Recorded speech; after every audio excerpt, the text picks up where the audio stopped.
made by him, and the world knew him not. He came unto his own, and his own received him not.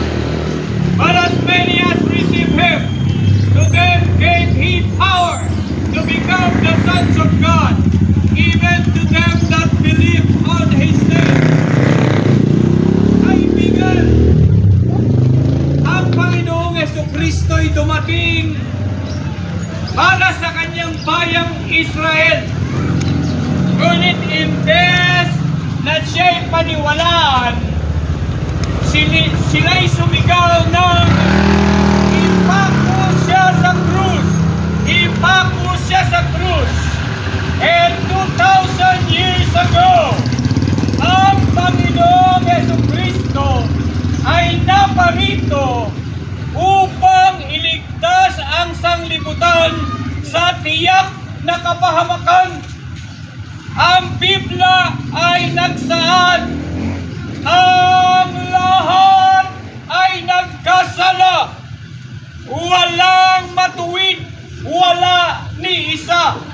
In Biblia po sasabihan na, alang matulid, ala ni metong, gana-gana, ni kasala. Dabot king malagol ng lugod ning Diyos. Niyang itamo makasalanan tamo ba? Mete yaking krus na ning Kalbaryo. Ipako yaking krus. At pikot-kot. Kailan tingkat tumaldo. Sinubliang niye. Pang ika kaluguran. Di na nakambye alangan ka.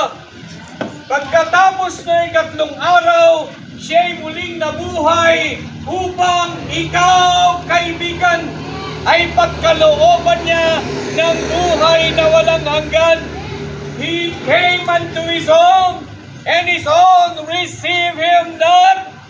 But as many as received him, to them gave he power to become the sons of God, even to them that believe on his name. Sana ngayong araw na ito, kaibigan, gumawa ka ng isang napakainam na desisyon na siya'y kilalanin mo na Panginoon at tagapagligtas ng iyong buhay. Kaibigan, hindi ka maliligtas ng iyong relihiyon, hindi ka maliligtas ng iyong mabuting gawa. Kailangan mo si Kristo na Diyos upang iligtas ka sa iyong buhay. Ang buhay ng tao'y maiksi, tiyak ang kamatayan. Ang saad ng Biblia, but as many as received him, to them gave he power to become the sons of God, even to them that believe on his name. Manampalataya ka sa Panginoong Jesucristo at magkakaroon ka ng buhay na walang hanggan.